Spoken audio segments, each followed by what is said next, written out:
আজকে কবিগুরু রবীন্দ্রনাথের জন্মদিন।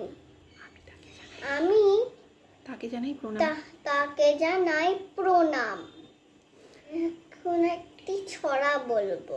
রবীন্দ্রনাথ ঠাকুর, ও আমায় ছুটি দিতে বল, সকাল থেকে পড়েছি যে মেলা, এখন আমি তোমার ঘরে বসে পড়বো শুধু পড়া খেলা।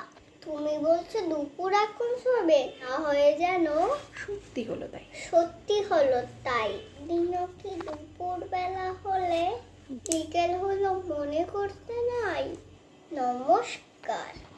সহচরী হাতে হাতে দড়ি ধুল, নাচি গিরি গিরি গান হিবি গান, আনন্দ বেবিন আনন্দ বেবিন তোমার সুরে মা তবে তান।